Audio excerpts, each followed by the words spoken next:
e a gente fala agora dos próximos desdobramentos no que Donald Trump disse ontem a bordo do Air Force One. Seria uma semana onde muitas coisas vão acontecer. Creio que temos as imagens aqui. Temos as imagens de Trump, então, numa coletiva a bordo do Air Force One.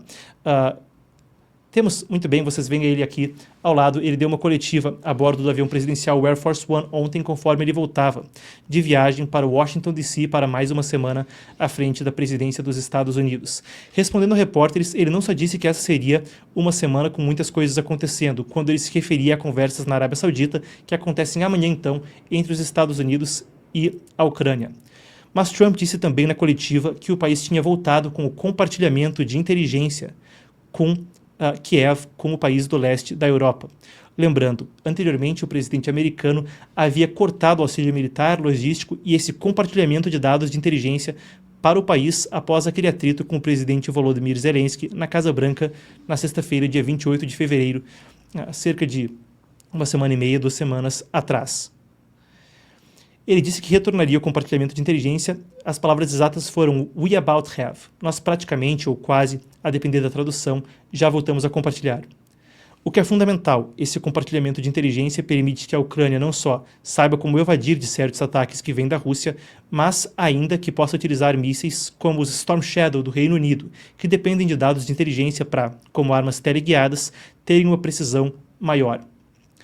O retorno dos dados de inteligência é uma sinalização que vem então antes dessa reunião que deve ocorrer amanhã na Arábia Saudita. Mas não é a única fala que aparentemente suaviza o relacionamento antes do encontro no Oriente Médio. Na sexta-feira, Trump falava que enquanto era mais difícil lidar com a Ucrânia do que a Rússia, ele anunciou a possibilidade de impor novas sanções em larga escala a Moscou. Ameaçou sanções então à Rússia. A gente já fala sobre o quanto as sanções têm afetado a Rússia. Fiquem conosco em breve. O que parecia ser uma resposta ao ataque que houve anteriormente na quinta-feira contra a infraestrutura energética e civil. Uma das grandes queixas que o governo ucraniano tem é precisamente a de ataques russos contra a infraestrutura energética ou contra civis, uma coisa que estaria fora do escopo da linha de frente. Ele também teve a oportunidade de responder a Maria Bartiromo, da Fox News, na sexta-feira, quanto a críticos dizendo que ele favorece a Rússia ao invés da Ucrânia. Bom, nós temos a fala de Trump, eu traduzo para vocês, vamos ver o que ele disse, então, na sexta-feira. Vamos lá. Eu fui muito durão. Parece haver um engano aqui do meu lado, a gente tem as imagens corretas, mas eu tenho o áudio...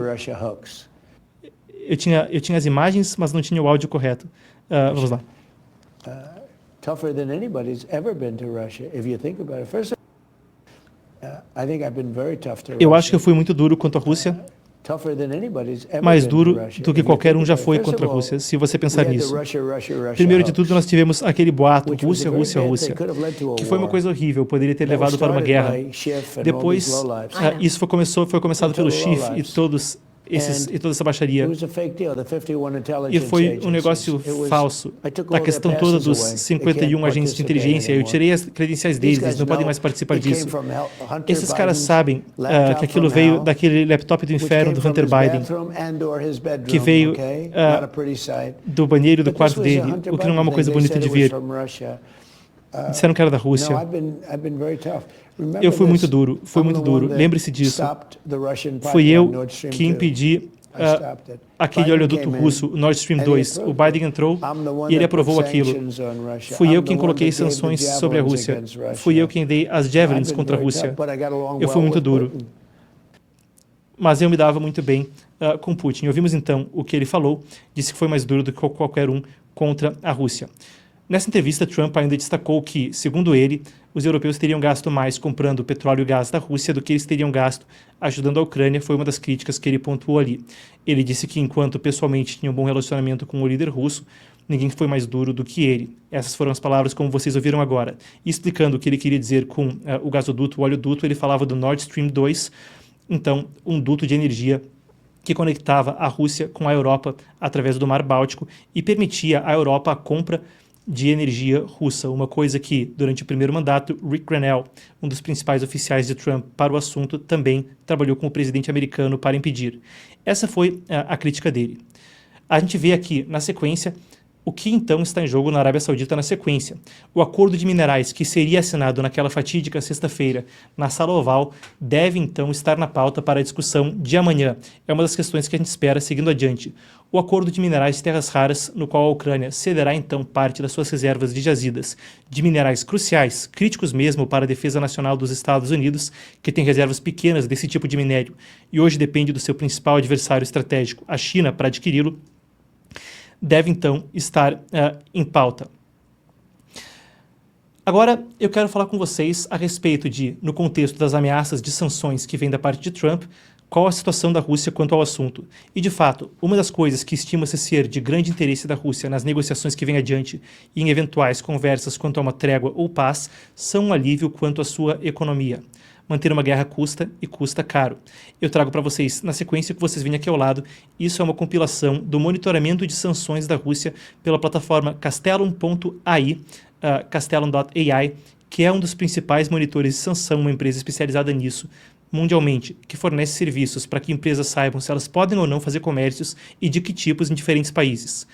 Eles atualizam constantemente um monitor quanto às sanções contra a Rússia e contra outros países, o que está disponível para repórteres na imprensa. A última atualização foi de 19 de janeiro de 2025, e o que eles dizem? Bom, antes de invadir a Ucrânia em 2022, a Rússia já enfrentava um total de 2.695 sanções internacionais. Depois da guerra, esse número cresceu em 21.692 sanções, chegando a incríveis 24.387. Para termos de comparação, a gente tem aqui um gráfico comparativo. Isso é mais do que 4 vezes o segundo lugar, que é o Irã.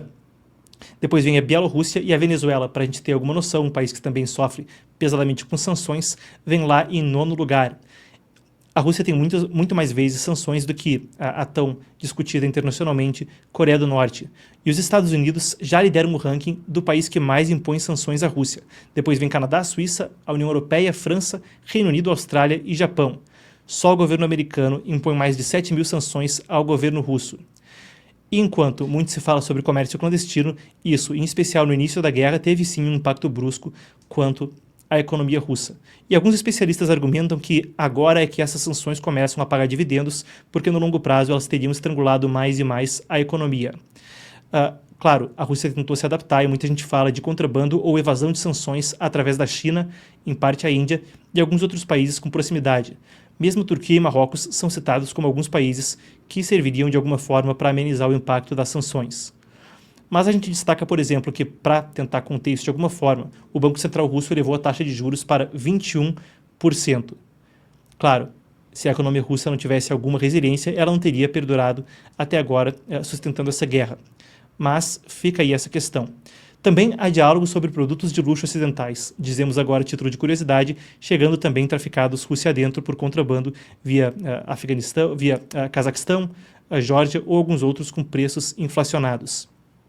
Encerrando o bloco, a gente destaca que há também interesse quanto à cúpula que vem adiante na Arábia Saudita quando se fala dos parceiros dos Estados Unidos na Europa. E se a gente falava de se observar de perto o que acontece no Canadá daqui em diante e como o país lidará com seu vizinho ao sul, a mesma coisa é observada do outro lado do Atlântico. Depois do que houve entre Zelensky e Trump na Sala Oval, a Europa realizou uma série de cúpulas de emergência e o presidente francês Emmanuel Macron chegou a propor estender a proteção do arsenal nuclear da França para toda a Europa. Uma coisa que, se abarcando a Ucrânia, por certo, seria também algo de consideração em um eventual acordo de paz. A gente acrescenta que a proposta do Macron foi bem recebida por líderes de Polônia, Letônia e Lituânia. Muitas vezes os países do norte da Europa, um grupo que é chamado amplamente de NB8, NB significando países do norte do países nórdicos, e do Mar Báltico.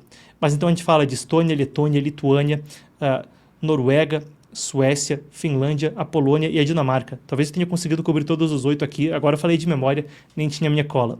Seja como for, eles também têm buscado liderar a Europa num processo de entender como ter uma defesa de maior independência e uma coisa na qual Paris, Bruxelas e Berlim parecem estar de acordo. E vão estar também, de fato, de olho nas conversas na Arábia Saudita. Tendo os detalhes, acontecerá na cidade de Jeddah, na Arábia Saudita, então no Mar Vermelho.